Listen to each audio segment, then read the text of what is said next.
এখন সমাজ জ্ঞানময় শ্ৰদ্ধাৰে আজি এই মুহূৰ্তত স্মৰণ কৰিছোঁ। বেছি দীঘলীয়া বক্তব্য নাৰাখো। দুটা দিন আমাৰ সন্মুখত আছে, বিভিন্ন কাৰ্যসূচী আছে। এই কাৰ্যসূচীসমূহ যাতে সুন্দৰ ৰূপত আমি সফল কৰি দিব পাৰোঁ, তাৰ কাৰণে এই অনুষ্ঠানটোৰ লগত জড়িত হৈ থকা উদযাপন সমিতিৰ সভাপতিকে প্ৰমুখ কৰি উপদেষ্টা সদস্য সকলোৱে অতি নিষ্ঠাৰে আগ্ৰহেৰে আমি উচিতভাৱে পৰিৱেশন উপস্থাপন এইসমূহে আমাৰ এটা পৰিচয়ৰ বাৰ্তা কঢ়িয়াই লৈ যাব।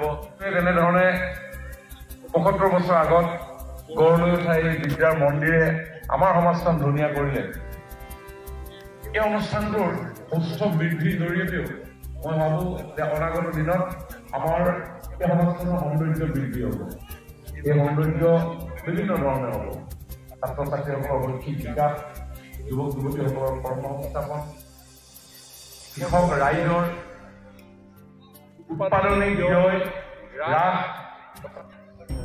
গুৰুত্বতা আছে বুলি মই এইকাৰণে ক'ব বিচাৰিছোঁ। আপোনালোকৰ আশীৰ্বাদেৰে যোৱা ২ বছৰৰ পৰা শিক্ষানৰ ৰাইজৰ আমাৰ দৰে আলোচনাৰ বাবে বিবেচিত বিষয়টো কেৱল প্ৰাসংগিকেই নহয়, অতি স্পৰ্শকাতৰ। সেই আলোচনা চক্ৰখনিত ৰেকৰ্ড কৰিম বুলি ভাবি থকা কথাখিনি আমি লিখিত ৰূপতে প্ৰেৰণ কৰাটো ভাবিছোঁ।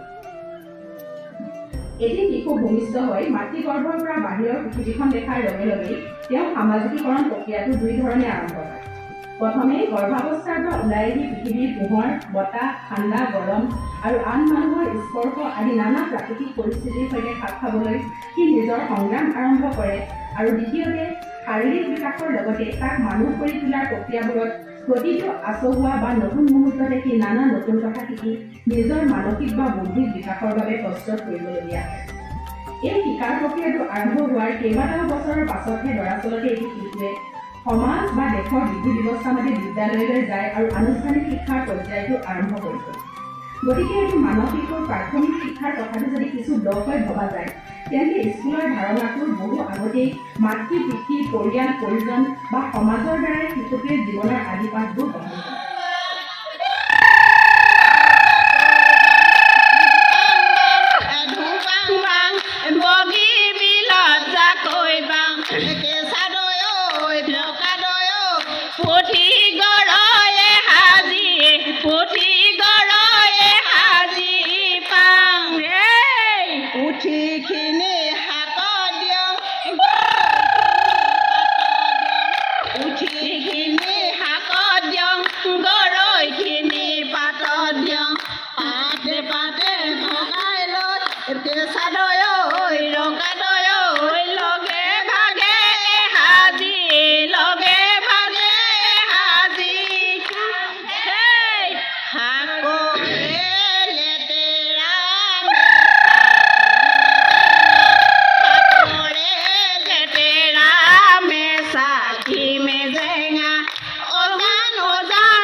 আমাৰ এই কাৰ্যসূচীটো সফল কৰাৰ কাৰণে আমাৰ সকলোকে ধন্যবাদ জনাইছোঁ। আৰু ইমানে এটা সময় আমি খোজকাঢ়ি অতিবাহিত কৰাৰ পাছত সকলোৱে ভাগৰুৱা অনুভৱ হৈছে। গতিকে আমি সেইকাৰণে অকণমান সময় যিসকলে আছে তেখেতলোকে প্ৰদৰ্শন কৰক। সকলক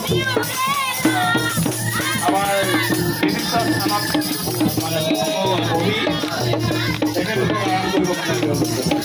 আৰু আমাৰ উদ্বোধন সমিতি সকলো শিক্ষানুষ্ঠানকে আমি অনুৰোধ জনাইছোঁ, আমাৰ শোভাযাত্ৰাত অংশগ্ৰহণ কৰাৰ আমাৰ যিসকল সদাশয় দল আৰু ব্যক্তিয়ে শোভাযাত্ৰাত অংশগ্ৰহণ কৰিলে তেখেতলোকক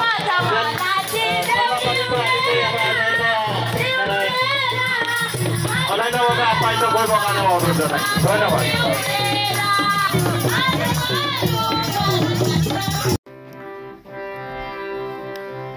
কাৰখানাৰে সিটি হুমুনিয়া কলৰ ঘৰ ঘৰনি বুকু কপুয়া কাৰখানাৰে